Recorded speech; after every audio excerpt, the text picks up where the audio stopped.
Good morning. How Hola. are you? Hola, Sara. Good to see you. Good to see Today you we too. are speaking with Sara Kennan, a very successful businesswoman who produces agave spirits. She has a brand called Leonista, and she's bringing knowledge from the maestros in Jalisco and Oaxaca who Mhm. produce agave in our country. I understand, Sarah. How are you in the first place? How are you? Very good. Yeah, it's a weird time at this time because it's this whole Corona epidemic. So I'm currently in a hotel room in quarantine because I just returned from Europe. From I just returned Portugal. from a trip there. I was doing some export work. Yes. Yeah, and basically got stuck there, and now have come back, and now they've just put us into a 2-week quarantine just to make sure that we don't spread the virus. Obviously. But yeah, it's pretty pleasant. It's a nice hotel room. And yeah, this is where I'm speaking with you from. And yeah, it's interesting. It's interesting times. Yeah, interesting time, weird times, because we Mm. don't understand what is really going on or what will happen. But in any case, we have technology. We are Mm. very, very fortunate to have this conversation and Yeah. initiate this intercultural dialogue, these conversations of Mexico with the world, which are really very important, interesting to learn from each other. And I'm very Mm. happy to know that you've traveled to Mexico, you have learned the process of working with agaves. You yourself here in South Africa, you have the desert or Mm. semi-desertic area as we have in Yeah. Mexico as well. Mm. And cactus grow there, and agaves grow there, beautiful agaves as well.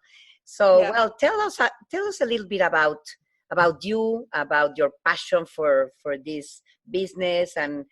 how did you get Mexico, the maestros involved into all this process? Sure. Yeah, I guess, sure, where to start? I guess, I mean, I've always been a massive fan of tequila. It's that energy giving, amazing alcohol spirit that you can go out and have fun on and not feel horrible in the morning as long as you drink with respect. Mm. So I discovered, in growing up and going out and celebrating with friends and, often alcohol can have quite a negative effect on your emotions and on your physical state the next day. Whereas when I drank good tequila, 100% agave tequila, I felt amazing. First of all, very high energy, and then the next day I didn't feel too bad. I didn't feel, as long as I drank the good stuff, I didn't feel like I'd been hit by a bus. So that for me was like, wow, this is amazing. This must be different to other spirits. This must be special. And so I ended up always being the girl who brings a bottle of tequila to the party. And but it had to be 100% agave. And so I got sort of really interested in this and didn't really know what agave was and thought it was a cactus, but then discovered, oh, it's not a cactus, it's an agave plant, which is closer to a lily. And I guess that road of discovery kind of just got me more and more interested in Mexico. And going to Mexico, obviously, I love adventure, I love travel, but what really got me going and saying, cool, I'm going to choose to take a trip and fly to Mexico was I was wanting to learn more about agave and the production process.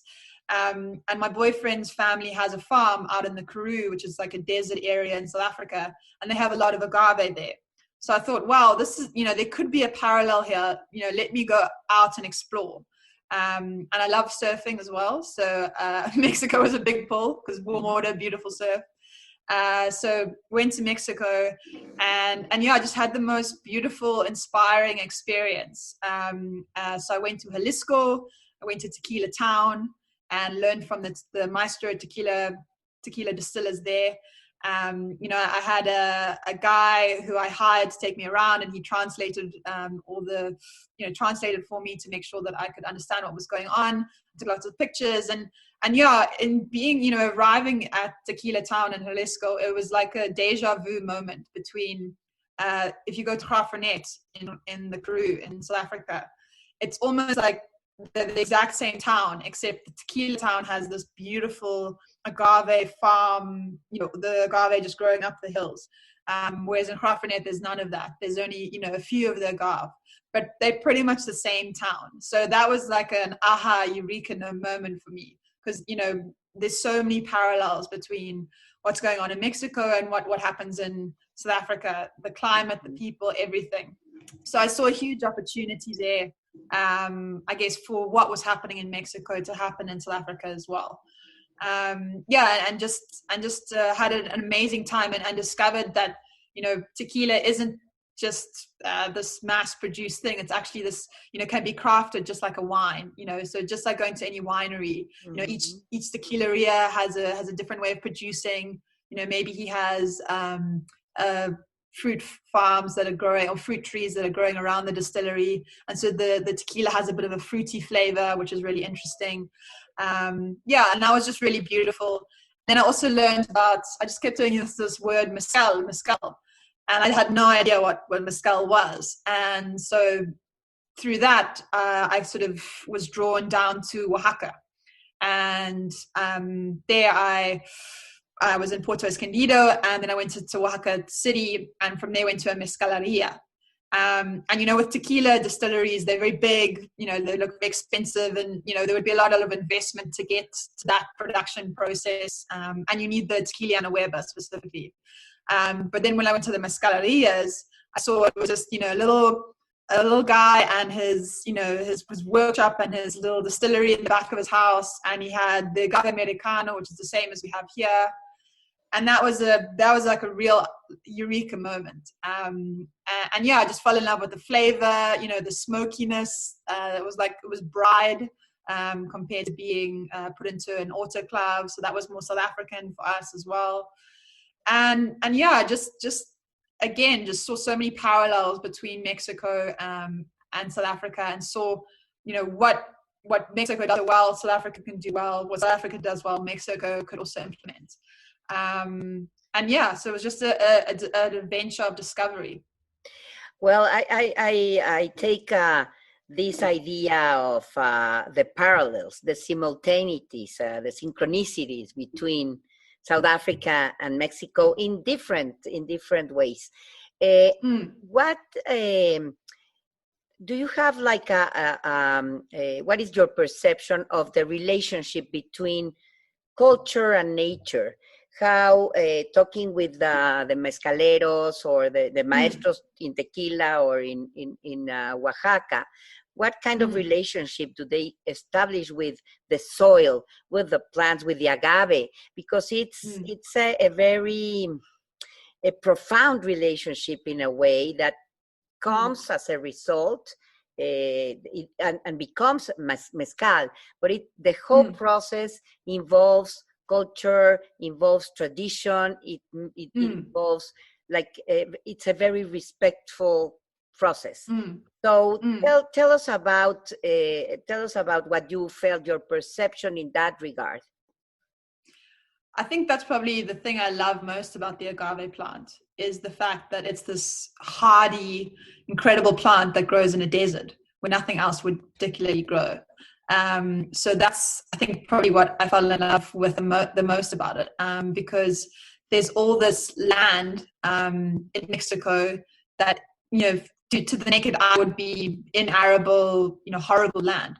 But there's these beautiful agave fields and plantations going on there, and there are cattle and other animals, grazing in amongst the agave, and there's this symbiotic relationship.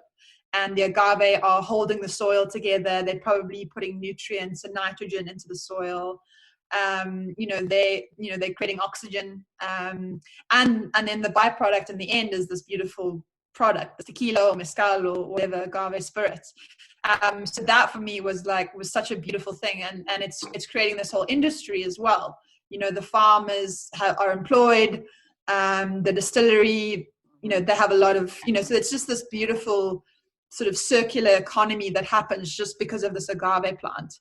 And it's not taking away from, there wouldn't be maize or something else growing there if the agave wasn't there. The agave is the reason that there is this, this industry, this revenue. So that was really beautiful for me, and that's essentially what I wanted for South Africa as well. Because it's so sad when you go to a place like the Karoo and you just see all this open land that's just desert, and it's just getting, you can kind of get the feeling that it's just getting worse and worse and worse and worse in terms of erosion. It's getting hotter, the planet's getting hotter. So the best thing we can do is plant more trees. But if trees aren't going to grow in the desert, what else can we plant? Agave. And so, yeah, having agave fields and industry and having that symbiotic relationship in Africa, I think is just so beneficial. And seeing it in Mexico was inspiring to me. I like this concept of symbiotic relationship, and also what you're saying reminds me of the circularity of knowledge. How are you bringing this knowledge to South Africa and making part of your business, but also your conversations with South Africans? So that is like a very profound thing in terms of creating these conversations, this intercultural dialogue, and to learn from the other, because there's so many stereotypes in the world and in our societies.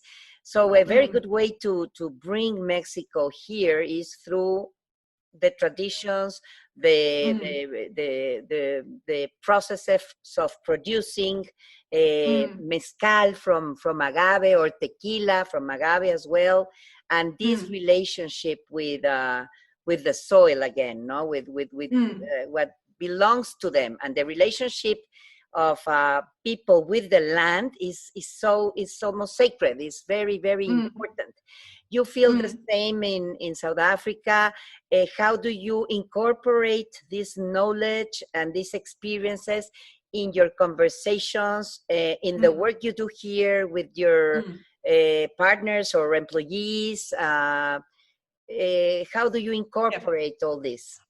So it's a good question, because I mean, the perception around tequila in South Africa is usually the shooter, shot glass, bad experience, hangover in the morning, and that's something that I really wanted to change, and that's something that I guess was also so inspiring about going to Mexico, is hearing the story of the origins of agave spirit, with the bolt of lightning that hit the agave plant, and it it exploded, and the Aztecs tasted that was really a beautiful story, and that was used in rituals right from the early days, and it was this really respected spirit that took you to your ancestors, took you to the gods, something to be almost not feared, but really respected, and not to be abused. And so that that sip slowly, respect, that's something that I really want to have tried to implement into Leonista, and into the education process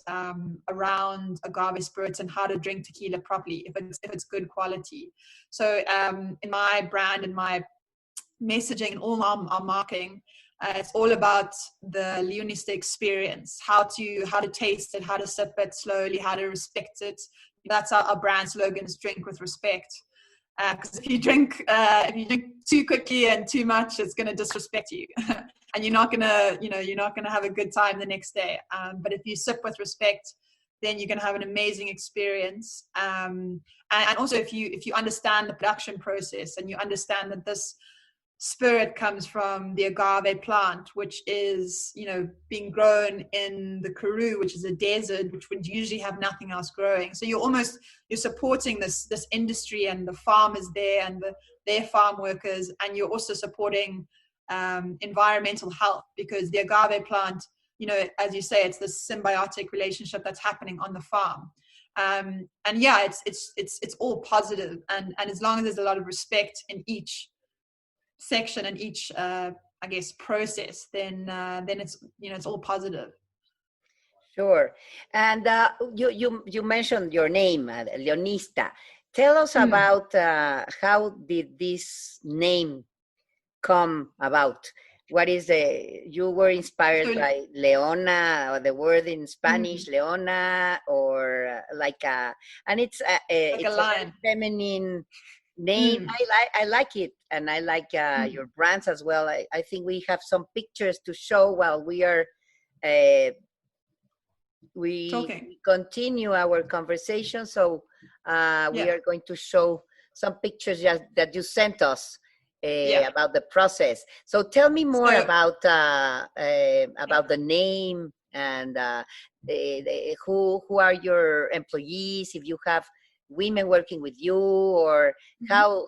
how do you work So with? Leon means lion, and Yeah. Ista is someone who embodies that. So it means, you know, lion energy or lion person, and also, you know, tequila if it's good quality, mezcal if it's good quality, it's an energy giver. So we, you know, if you drink it with respect, you sip slowly, you're gonna have a very high energy night out, amazing experience, and we wanted to come through in the branding and in the name. Um, so and the lion is very African. It's a symbol of Africa.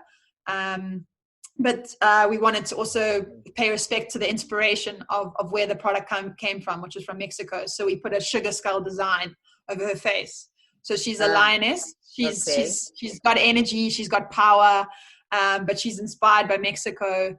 And yeah, I guess for me myself, I guess my spirit animal is a lion or a lioness. And so I guess, yeah, it was that inspiration. I mean, me going to Mexico, an African, and being inspired, I guess the branding is that in an image. And you know, we can't call it tequila, but we wanted to get across that message that it's Mexican inspired. So Yeah, that's hopefully comes through in the branding. And yeah, we have obviously we have all the farmers in the Karoo who we support by buying the agave from them, and they have a lot of employees, many of them women, who are going out and harvesting the agave. So we've got our own versions of the jimadores. But myself directly, so I mean, for me, just starting this company for myself and being a company owner is a dream come true. You know, being able to manage my own time, have my own business, make my own decisions, that, you know, that was my dream from the beginning. And it's such an empowering, beautiful experience to just be in charge of something that you've created. And so then now we have 4 employees, and 2 of them are women, which is great. And yeah, it's beautiful to, I guess, offer that same empowerment to other people, and to see their passion for agave spirit, as they learn about the process and they learn about the origins of it, and they also get inspired, I guess, by Mexico as well. Yeah, that's just, yeah, it's great. And we understand that the process to get from plant to bottle is kind of complicated. You have 4 products that we are watching here. Yep. Can you tell us about your process and the different products that you have here? That, well, it seems to be like what we obviously we have different kind of tequilas, and you're right, tequila, we have the denomination of origin with tequila and mezcal. And mezcal is produced in some states in Mexico, mainly Oaxaca, but it has a denomination of origin. So mezcal is made from agave, but we have the right of calling obviously tequila and mezcal. And let me just before giving you the floor, because I'm very interested in learning more what is the process and how is it like to work all this. South Africa is the 10th largest market for tequila in the world. It's interesting.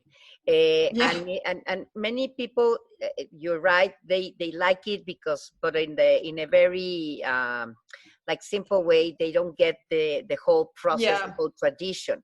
But mezcal is making its way in South Africa. And it's interesting. In Cape Town, for instance, they are asking for mezcal, and they really enjoy the flavor because they really are learning how to drink mezcal and all what is involved there.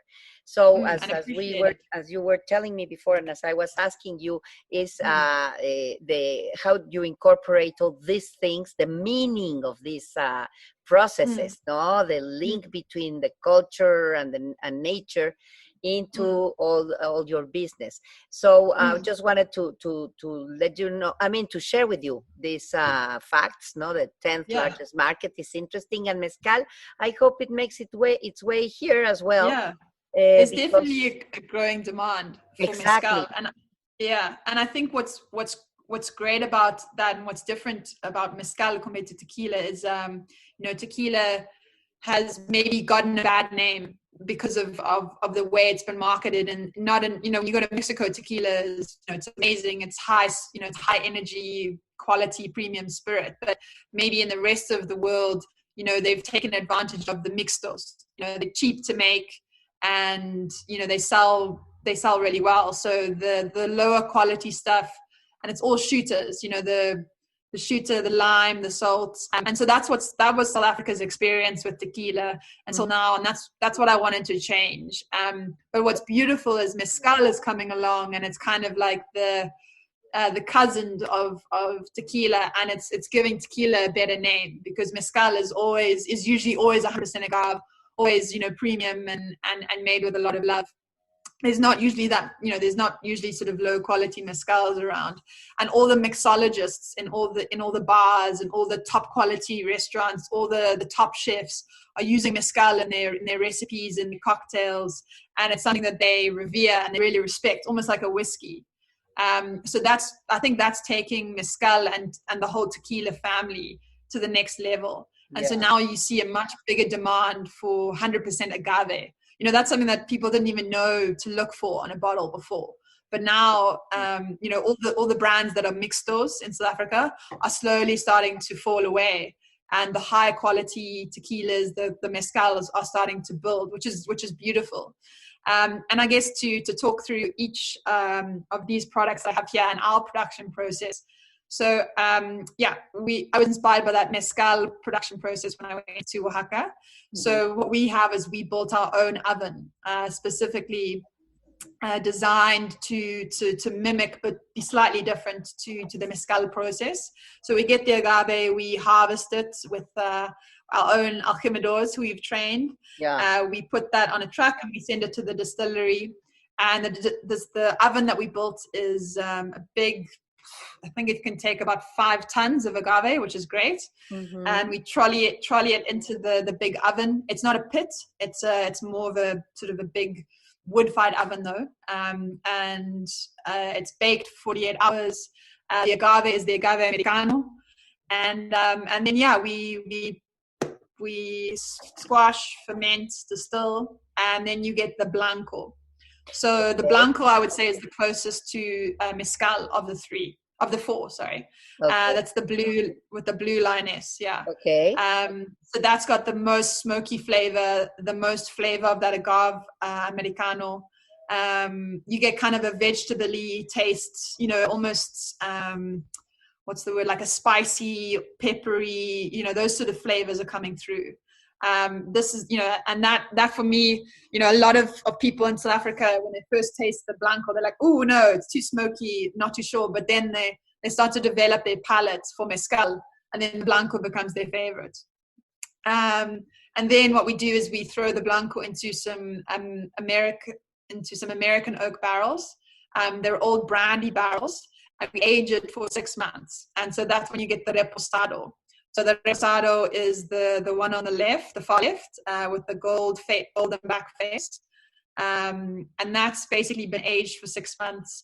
And we decided to use old brandy barrels as opposed to old whiskey barrels, which is what you guys do in Mexico, because we thought that was a little bit more South African. And then so the reposado is more towards the tequila family. It's a little bit smoother, less smoky. And has a kind of a woodiness from the aging process. And that's our biggest seller. It's definitely what South Africans know the most is the reposado. And yeah, it's a great flavor. And then we move to the honey reposado. I know a lot of Mexicans would be like, "Oh, that's a terrible idea to mix honey with a spirit." But I guess when I used to go out and celebrate, sometimes drinking tequila all night, I would want to make it a little bit sweeter, so I would just mix a bit of honey with this, and it's also a sort of a double kick of energy. So and the honey reposado is a great one for those.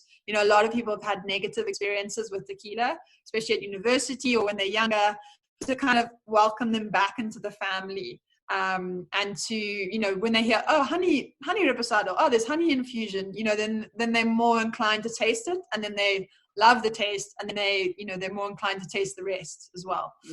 So that's, we call it the gateway bottle, because that's the one that, usually gets people into the product and tasting it, and then they want to taste the rest. And then you get reposado black, which we've just launched. I guess this is us trying to get to the añejo stage. Yeah. We've aged this for a bit longer. So we've aged this for 8 months. We've also, we burnt the inside of the barrels. So to make sure that there was more sort of woodiness, more flavor from the wood coming through into the reposado. And it's even smoother than the current reposado. And we actually also, we also upgraded the branding to make it pop on shelf more. Because we found that the other bottles, they were kind of fading away. But yeah, that's basically the range. Thank you, Sarah. You talked about I think I've seen the branding you made, and you were talking about Mexico. I mean, you were including Mexico as part of the product, like a small advertising, I think, or something that addressed Mexico. I think it's part of a good synergy, in terms of what the origin of all this knowledge you gathered in Mexico and you're bringing here. And can you tell us, share with us a meaningful experience that you have had in South Africa here, promoting your products, and when talking about Mexico and sharing the experience of having been in Mexico, and also you have plans to go back to Mexico as well, right? Yeah, I'm in Mexico right now. So it's yeah, exactly. And I wish I had been able to go. Yeah. I was going to go back to I guess be re-inspired and to learn again and hopefully, meet more people, and that was the plan. But yeah, I guess I think what's beautiful about Mexican people for me are just lovely. So whenever there's someone from Mexico and they are here in South Africa, they're also happy to find that there's a product on shelf that tastes similar to a mezcal, or tastes, it's 100% agave and it's made with love, as opposed to the mixtures that are usually on shelf. So that's beautiful to meet them, and to see their appreciation for the product, and to see that they appreciate that it's made locally, and it's it's slightly different. But they still enjoy it. They still love it, and then they say, they think it's quality, which for me is a dream come true. They're the biggest critics. So if they love it, then for me, that's a golden ticket. I guess all the little things that I learned in Mexico, like making a mango flower, even this jacket that I have on, yeah. Where did you get it? Everything I see now that looks Mexican here. There you go. Okay. Very well. So you like textiles, you like the culture, you like I think there's so much opportunity for more that could happen. Like anything that I have from Mexico, whether it's the clothes or what I've learned, or people just want it here in South Africa. So I just think that there's so much more opportunity for collaboration and for industry and export and import. And people, people from Mexico are so lovely, and people from South Africa are also, my favorite people. So I just feel like there's just so much opportunity for So much us in to common. connect more. So Yeah, much in exactly. common between our societies. That is why the Yeah. dialogue is so, it flows very well. The dialogue between Mm, two different societies, but they're very unique by themselves. Their own mm, identity. We have our own identity, but we can share mm, from that, from the love or the uh, feeling toward toward nature, toward what it mm, belongs to us. mm, The soil, the land mm, has a lot of meaning for you, for the different mm, ethnic groups here in South Africa as well as in Mexico. We have mm. and also what is important is, I don't know if you know, but 1.2% of the population in Mexico identifies themselves as Afro-Mexicans.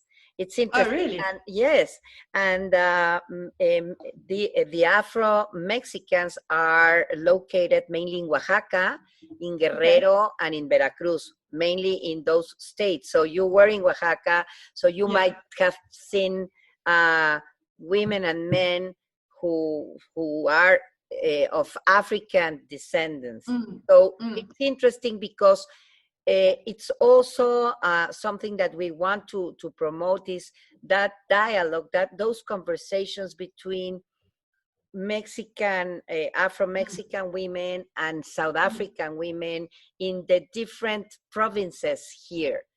And mm, they're also the business women, for instance, you mm, yourself, South African woman, and also together with an African woman here in South African woman in Limpopo or in another province who is a businesswoman like you are, and then get together and talk and have conversations with Mexican women, Mexican business mm, women who are very, very successful as well in mm, different sectors. So this is the kind of things that we would like to see, because it brings us closer together, mm, exchanging mm, experiences like you did. You're an example of, mm, okay, learning from um, mm, Mexican processes and then bringing knowledge here in order for knowledge to be circular and not just mm, like a brain drain concept, but a mm, circularity mm, and simultaneity and synchronicity of the activities that you're um, carrying out here, and mm. that makes you a very successful businesswoman. How is it like to be a businesswoman in South Africa? um, I've had just good experiences, which is I guess, yeah, I think my timing was good. I think that the world is ready for I guess the mother, the feminine, to start taking a little bit of charge and having influence. I think the masculine has been in charge for a long time, and it hasn't gone very well. So we got to change. We got to try something different. So I think too much feminine will also be bad. So I think there's got to be a balance. But I guess it's the sway is coming towards the feminine right now. So there's a lot of openness, a lot of eagerness to see women succeed, and a lot of support, which is really lovely. So I've only had really, obviously there's difficult times, and there's still the liquor industry in itself is still quite an old school masculine industry, but it's changing, and also the consumer is also changing, because Yeah. the consumer is more in touch with where the product is made, how it's made, who makes it. They want to know that story. And so what's great is, as soon as they hear that it's a woman-owned business, and where it's made, and it's made with love, and it's 100% agave, then they immediately take to the product, and they take to the story. So that's been really positive. And yeah, I guess in me being a business owner, I think that's something that I strive to do, is to just always try and to bring a feminine energy to business, and for that to be a good thing, so to have, for things to be, for clients and for your employees to feel nurtured, to be firm but fair. Yeah, I guess I'm not a mother. I don't have any children. So this is my baby, this company. So I guess I try and treat it like that, to give it enough love to grow, to learn to let go as well. But yeah, that's been my experience so far. But just to touch on what you were saying around Mexico and South Africa, the parallels and the woman, I think what's kind of we're both almost second world countries, I guess, or third world. Our economy is not as developed as maybe the US or Europe, so our industry isn't compared. But actually, I think that's to our benefit, because we almost have a clean slate, and we're more in touch with the land. And there's a lot more people living with the land and in rural and farming. And that, I think, has kind of been the parallel as well, is you definitely see, when you go to Mexico City compared to going to Oaxaca, it's a very different culture. It's almost two different people. Sure. It's the same thing in South Africa. So when you go to Joburg compared to when you go to the Transkei or St. Francis, or places where they're farming and they're more in touch with the land. It's exactly the same. As soon as people are more sort of connected to the earth, connected to the soil, and more in touch with that, then there's more symbiotic relationship and there's more respect for the earth. And what's great is there seems to be more innovation, especially for women, with regards to sustainable business. And that's something that I find very important to Leonista, is trying to be as sustainable as possible. So yes, be successful, but also give back at the same time. And also our packaging is recyclable. The bottles, I always want people to upcycle them and make sure it doesn't just get thrown into landfill, because that's just what a lot of, new products on the market, they just end up as waste. Yes. But yeah, I think that's what's beautiful is about the feminine, is we are trying to bring to business a more, as you say, a circular economy, where it's not just produce. It's produced and then it comes back into the economy, and yeah, that's what I hope, at least. Yeah. No, very well, very, very, very interesting, and yeah, rightly so. When you go to Mexico, it would be very interesting to go and meet and visit a woman mezcalera. That would be very interesting, and to have a connection and listen to her stories in order to really be more connected. That would be very interesting, I think. I would love that. So, yeah, so I will look for some information and I will share it with you. So when you go to Oaxaca, to Mexico, when the virus allows us to move again and the borders are open, that would be a good idea. I think you will enjoy it very much. I would really, really love that. Find, or the other element would be to look for business women who are producing the byproducts of mezcal, for instance, or the byproducts of tequila as well, because there are plenty of that's a really interesting industry. Soaps and candles and creams for the cosmetic industry. All these, I think it's a very good experience to learn from.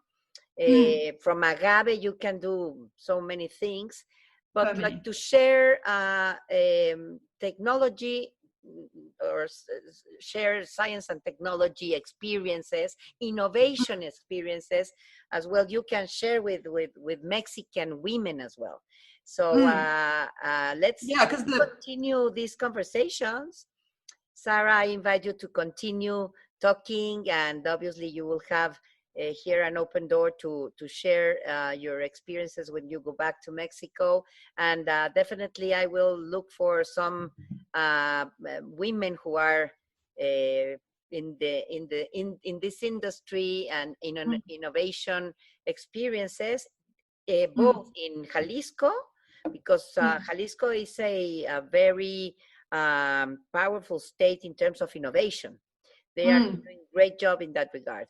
And in Oaxaca, you can find also a woman who is a maestra mezcalera.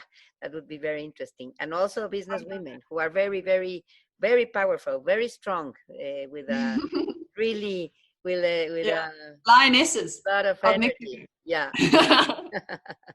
Okay. Well, Awesome. it was a pleasure to talk with you. Thank you, Pleasure. and see you soon. Muchas gracias. Gracias. Adiós. Adiós. Ciao. Bye.